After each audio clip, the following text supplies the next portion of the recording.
Hello, welcome to PlayStation Access. My name's Rob, and welcome back to the Tuesday Checklist, our weekly video series where we have a chat about games and pretend it's for work. With Quantic Dream's incredible Detroit Become Human out on PS4 this Friday, an epic choice-driven sci-fi adventure that'll have you questioning the nature of humanity, we decided to have a chat about video game robots. Robots we like even more than people. Robots we'd love to hang out with for a day. Dave is up first, talking about a robot of the very highest pedigree. Now, when I originally suggested this title, I said that they were robots that should be brobots. Is this why you suggested this title, just so you can use that? It wasn't just so I could use that. It was just, but brobots, guys, come on. And when I think of brobots, I think of my good buddy Dog, who I don't know if you guys, do you know who Dog is? I know who Dog is. Rob? It's in Half-Life. He is in Half-Life 2. Dog is amazing. Dog is a robot. You're talking about Half-Life 2 again. I know, Oh so a series week. that we've never talked about, and now I've mentioned it twice in quick succession. But my brobot, Dog, deserves it because he's amazing.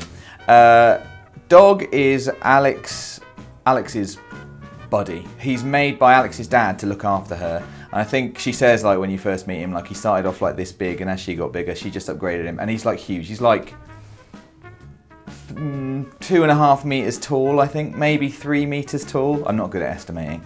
And he is not like a dog, really. He's like a robot, but he's got the reason he's like a dog is he's got that excitement and that kind of like pure loyalty, and like at no point does he think for him of himself in this game, you know, and so he just is completely all about protecting Alex throughout the game, and this manifests itself in lots of ways.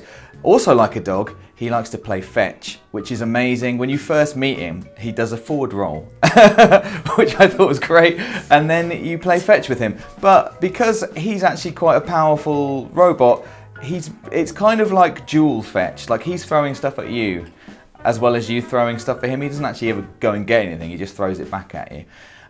Which I thought was very, very good and a nice take on fetch. And I would like a dog that could actually throw back. So you just play catch. Well, it's more like catch, I guess, yeah.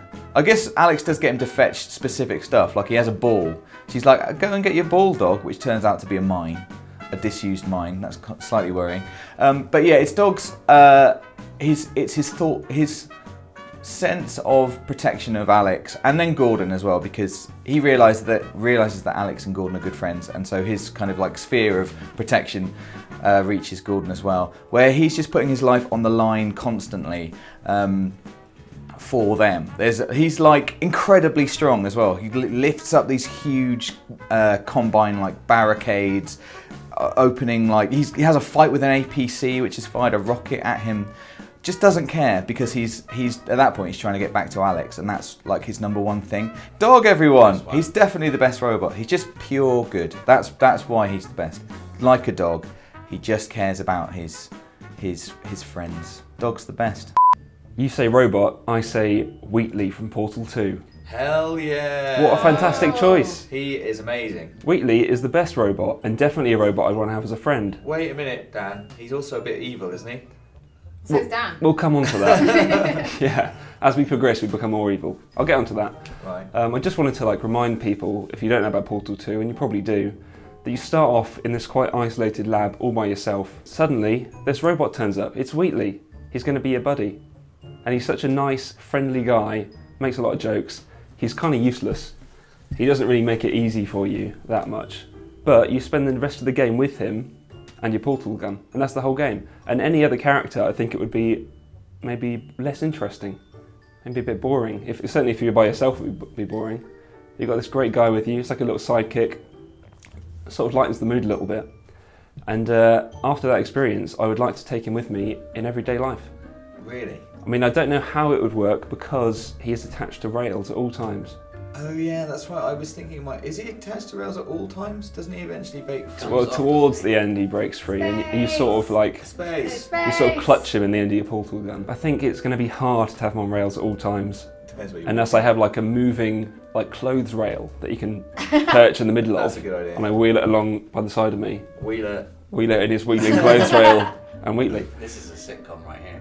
Wheeler and Wheatley, Wheatley, Wheeler's wheeling Wheatley along. I would watch That's that. the theme tune. And that was a very good theme tune. Yeah. Off Think the of the cuff. fun. See, and now you're all jealous because you all want to spend time with Wheatley. But we do need to talk about him going evil, Dan, because I do feel like this is a flaw in your.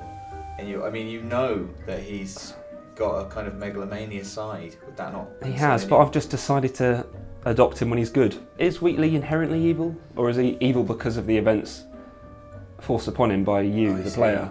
Are all robots created equal? I mean, like, if he was with me, maybe we'd have such a good time together, he would never want to turn evil.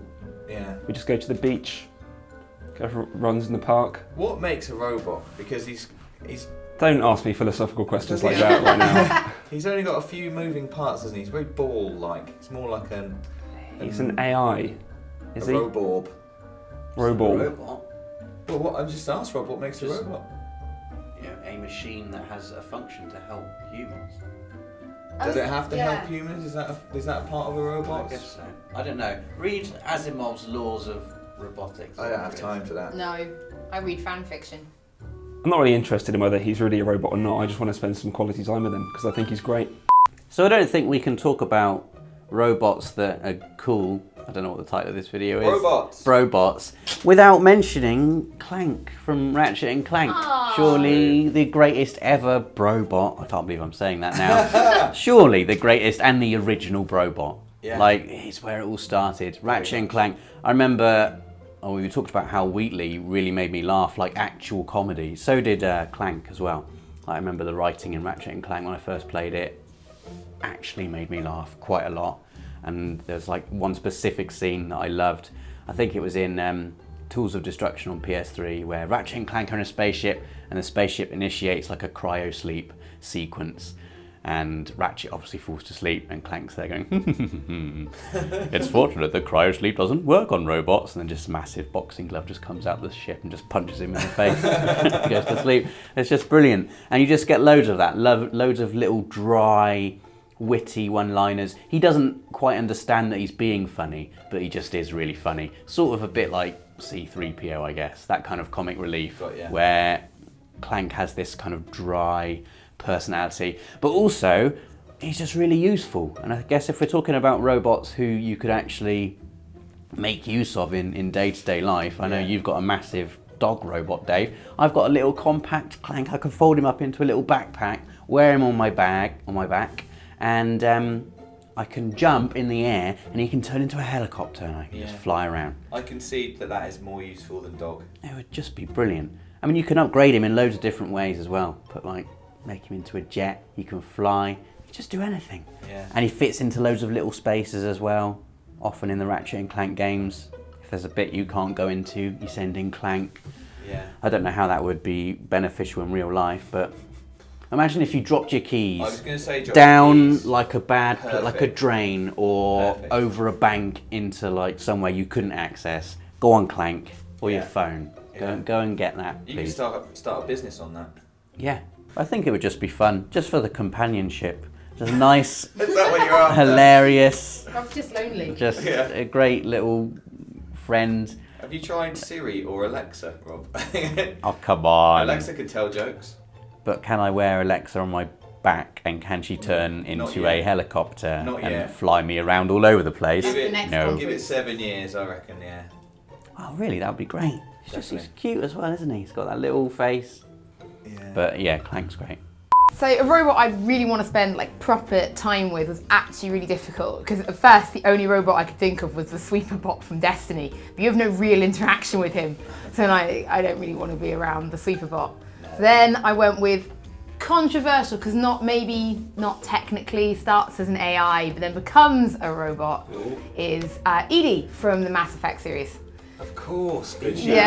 Yeah. It was kind of a toss-up between Legion as well, because Legion's also really, really cool as a Geth. But I absolutely fell in love with Edie's character. Just the dry humour, the cutting wit.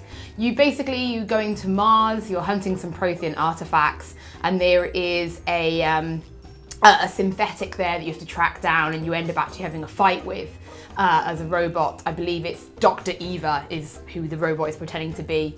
So you take it back to the ship. Obviously, after a while, I think Edie just gets bored. She's like, I'll have a crack at this. And decides to put herself as an AI into the body and actually then I suppose becomes a robot. And if you play it right, eventually a love interest of Joker, who is also one of the best characters in Mass Effect. So yeah, I just want to hang out with Edie. I think she'll be fun because she knows nothing as well. I remember her jokes being really, really funny. Yeah, like when Especially in you're Mass Effect 2. crawling through the Joker has to go back through the air ducts and he's like, I have to crawl through these again, and she's like, I love the sight of the humans on their knees.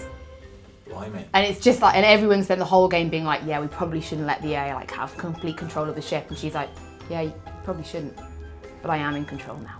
And here we are. She's so good. There was a great bit in Mass Effect 2 before she even got her body. I can't remember what she said, but she finished it off with, that was a joke.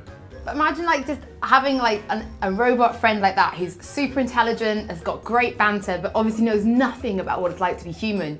So everything you do, everywhere you take them is a new experience. You want to know how everything works. Sounds like having a baby. But better than a baby. You can have her in your team, in your squad as well, Yeah. can't you? Yeah, now annoying, I didn't actually use her as much. I think, especially in the suicide mission, you need to assign her to the right project. Otherwise, well, she's KO'd. By the way, everyone survived in mine. And Jack and Miranda. We know. Didn't in yours, or did they, Dave? Didn't in yours. Yawn. It's not just you, Dave. My Jack died as well in 2. Yeah.